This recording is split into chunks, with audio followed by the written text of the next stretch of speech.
Meu nome é Nadete, tenho 32 anos, sou enfermeira e estou participando dessa pesquisa. Eu tive a oportunidade de entrevistar vários profissionais de saúde. Muitas histórias interessantes, mas teve umas que marcaram mais que outras, né? Mas teve uma especial que foi uma psicóloga, muito jovem, 23 anos, que ela relatou uma vida que sofreu preconceito, diretamente e indiretamente. E um desses que ela é casada com um homem branco e desde quando eles namoravam, quando passava na rua, ela percebia olhares, geralmente olhares questionando, né? O que é que ela estava fazendo ao lado de um homem tão branquinho. E ela casou com esse rapaz, tiveram uma filha e muitas vezes era questionada na rua se ela era babá da própria filha. E ela ficava muito chateada. Quando não perguntava isso, dizia assim, nossa, deve ser a cara do pai. E aí algumas vezes ela dizia, sim, parece sim, porque a gente acaba até acostumando um pouco com esse tipo de questionamento. Uma viagem, ela relatou uma viagem que eles fizeram de férias, que no hotel perguntaram se ela era acompanhante do esposo. Então foi uma situação muito constrangedora. E em algumas situações, ela culpava o marido, ela dizia que ele não defendia ela, porque em algumas situações ela percebia toda a situação, toda a rejeição, a pessoa, né, a ela, mas só que ele não percebia. Depois, quando ela questionava, você viu aquela situação que a pessoa fez? Ele não sabia do que ela estava falando. Muito interessante. E é isso, ela falou que ela já sofreu muito racismo, que é muito complicado ela ser casada com uma pessoa branca, a filha dela ter saído branquinha também. Isso, ela é vítima de olhares, de questionamentos, de perguntas. Então ela não diz que acostumou, ela diz que sofre. E ela afirma que só sente o racismo, o sofrimento que passa, né? Não dá para comparar, não dá para imaginar, tem que sentir. Outra situação que ela relatou, que acontece muito com ela no dia a dia, quando ela vai comprar roupas no shopping, lojas de grife no shopping, e que ela entra com o esposo, os atendentes, eles dão atenção melhor para o marido dela. Eles direcionam primeiro o atendimento para ele e ela se sente meio que ignorada. Então eu acredito que isso ela relata e consegue mostrar muita realidade do que todas nós vivemos hoje, que para entrar em uma loja e ser bem tratado, a gente tem que se vestir um pouco melhor, a gente até tem que ignorar algumas coisas para não ficar chateada, antes ou depois das compras. Eu sou Juliana, sou estudante de Direito, e uma das histórias que me marcou muito por ser negra foi no ensino médio, no colégio, em que eu tinha um colega que ele claramente disse que não gosta de preto, já falou isso diversas vezes em sala de aula, na frente dos professores, e nada acontecia com ele, simplesmente passava batido. Um dia, ele resolveu pegar uma foto minha e fazer uma página na internet, me ridicularizando, pelo fato de eu ser negra. E então, aconteceu que eu fiquei por meses, com minha caixa de mensagens cheia de gente de vários países me ridicularizando, com esse ato de racismo mesmo contra mim.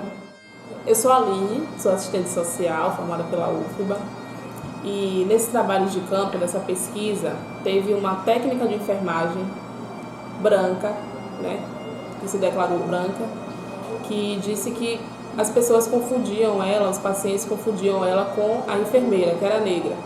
E ela disse ainda que os pacientes, quando eram receitados por essa enfermeira negra, eles voltavam para essa técnica de enfermagem, né, branca, para perguntar se estava certo mesmo, que ela tinha passado, né, com dúvida da receita que ela tinha dado, das orientações que ela tinha dado. E ela me falou isso um pouco indignada, assim, né? Ela até falou que como é que pode? Ela que tem ensino superior, eu sou técnica de enfermagem ainda. E eles não confiavam nela, no trabalho dela, porque ela é negra. Meu nome é Vânia, Eu sou estudante de serviço social da Católica e em uma das unidades que eu entrevistei uma jovem negra, dentista, e ela me relatou que a maioria dos pacientes não gostam de ser atendidos por ela ou não preferem ser atendidos por ela, preferem ser atendida por uma outra dentista que é branca. Mas a outra dentista que é branca também é muito jovem. Então, a maioria dos pacientes preferem ser atendidos pela outra colega, que também é jovem, mas a diferença é a cor, porque a outra dentista é branca e ela é negra. Uma enfermeira negra me contou que toda vez que ela passa na sala de espera e dá um bom dia, ninguém responde. Toda vez que o colega dela, branco, passa na sala de espera e dá um bom dia, todos respondem. A única forma que ela tem o seu bom dia respondido é quando ela passa de jaleco. Enquanto seu colega branco, com ou sem jaleco, recebe o bom dia. Refletindo sobre situação de racismo, eu lembrei de uma situação que eu vivenciei há uns 10 anos atrás. Foi meu primeiro emprego. Eu fui selecionada para trabalhar em uma empresa multinacional de cosmético e era popularmente conhecida por pessoas brancas que trabalhavam lá. E quando abriu a filial em minha cidade, que souberam que eu fui escolhida, foi um choque para a população. E todos perguntavam por que tem que trabalhar uma pessoa negra nessa marca, com essa marca. E uma cliente veio até a loja me perguntar por que tinha que ter alguém negro trabalhando, se era cota, se era obrigado essa marca a colocar um negro para representar. Na verdade, eu nem sabia o que dizer, porque era tão inocente, nem sabia diferenciar se era uma situação de racismo, por que aquela pessoa estava perguntando aquilo. Mas foi uma jornada muito grande, a aceitação da população, tem uma pessoa representando essa marca. E só com algum tempo que ele, mais ou menos, que aceitaram a minha presença. Então essas situações marcam muito. E foi a partir daí que eu vim perceber, eu vim me definir o que é ser negro, a importância de você saber o que é, de você se declarar, de você se valorizar. E teve outra situação bem interessante, que logo que eu comecei a fazer parte da equipe, aí uma amiga falou pra mim, uma amiga de trabalho, assim, meu cabelo era como o seu, eu vou indicar o meu cabeleireiro. Você vai alisar e vai deixar assim bem lisinho como o meu. Acredita que eu não entendi a dimensão do que ela me disse, mas como eu gostava muito do meu cabelo natural, eu não dei importância, eu nunca mudei. Mas só hoje, refletindo sobre essa situação, eu percebi que ela disse: você, para estar trabalhando com essa marca, você tem que mudar seu cabelo, você tem que alisar seu cabelo, porque aqui não é aceitável uma pessoa com cabelo como o seu. Enfim, né? Problema dela. Eu continuo com meu cabelo natural e amando cada dia mais. Na universidade, na UFBA, né, onde eu estudei, teve um dos episódios de racismo, mas o que mais me impactou e que eu não tive reação de responder no momento foi quando eu estava entrando numa biblioteca na faculdade de enfermagem e um vigilante me disse que ali era só para estudantes. A frase foi essa: aqui só para estudantes. Eu não respondi, eu só continuei entrando na biblioteca e olhando para ele e pensando comigo: eu sou estudante. Por que ele acha que eu não sou estudante? E ele acha que eu não era estudante, ele achava que eu não era estudante, porque a maioria dos estudantes de enfermagem, né, a maioria dos estudantes que frequentavam aquele prédio eram mulheres e brancas, loiras, cabelo alisado. Durante 2 anos, eu fui funcionária de um banco internacional. E nessa instituição, eu tive que... o meu gerente me chamou e me disse que eu tinha sido aprovada na seleção, mas que uma das coisas que para eu ficar nessa instituição, eu teria que entrar nos moldes do banco, que eu teria que me padronizar como os funcionários. E para isso, o meu cabelo ele não era aceitável. Então, para me manter nessa instituição, durante 2 anos, eu tive que me manter com meus cabelos alisados. E só pude revelar os meus cabelos, soltar os meus cabelos novamente, após a saída dessa instituição. Estava na escola, e aí tinha um grupo de teatro, E nesse grupo de teatro tinha que ter um personagem que era empregada doméstica. Então uma colega minha, branca, loira, apontou para mim e disse: Juliana, você vai ser a empregada. Falei, por quê? Ah, porque você tem cara. Isso na frente do professor, na frente do coordenador. Então, e eles não fizeram nada. Talvez assim, se não houvesse uma omissão da instituição, a história poderia ter sido terminada de outra maneira. Poderia ela ter sido reeducada e pensado no que ela disse e na forma que me ofendeu. Já aconteceram várias histórias de racismo comigo, mas algumas marcam mais que outras. Mas essa em especial, que eu achava que não marcou, mas sempre que pergunto eu lembro. Então isso significa que ela marcou a minha vida. Foi de um rapaz que eu gostava, que era muito interessante. E um dia saímos para conversar, ele foi me levar em casa. E aí ele falou que me achava muito legal, me achava muito interessante, mas que era para criar expectativas, porque ele me achava bonita como uma fantasia de carnaval, aquelas mulheres lindas do carnaval, mas que não tinha interesse em ter algo sério comigo, que ele queria alguém muito parecido com ele, que falasse a mesma língua, que ele estava estudando para ser procurador e ele já imaginava a pessoa que estaria ao lado dele. Eu fiquei sem saber o que dizer. Foi um momento diferente na minha vida, porque eu nunca esqueci isso que ele me falou. Então, nessa época eu ainda era estudante, mas até hoje, quando me perguntam uma história de racismo, eu lembro desse rapaz, que ele falou em outras palavras: você não serve pra mim porque você é negra. E isso me ajudou na formação da minha personalidade. E eu nunca vou esquecer, eu sempre vou lembrar dessas palavras desse rapaz.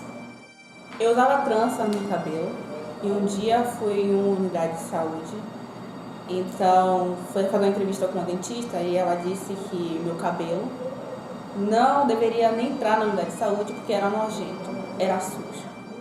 A minha adolescência, eu estudei numa escola que ficava situada em um bairro de classe média. Então, eu convivia muito pelaquela redondeza. E uma vez eu fui no shopping com os meus amigos dessa escola, e como é uma escola estadual, e aí chegando nesse shopping, em todas as lojas que a gente ia, tinha um vigilante atrás. Em todas as lojas que a gente entrava, o vigilante entrava. Em toda hora que a gente saía da loja, o vigilante acompanhava a cada passo da gente. A cada passo, a cada respirar, a cada olhada, a gente era acompanhada o tempo todo. Enquanto as outras estudantes brancas que estudavam em colégios particulares entravam e saíam, tendo o maior atendimento possível. E a gente, por ser negras e por estudar em colégio público, a gente era perseguida naquela instituição. E é isso que muitas pessoas nós passamos no dia a dia com esse preconceito, indiretamente e diretamente, quando entramos em lojas de shopping, onde não temos um bom atendimento, como somos excluídos em situações, algumas salas que trabalham muitas pessoas, quando chega alguém e acaba excluindo, a pessoa negra está ali, às vezes nem cumprimenta.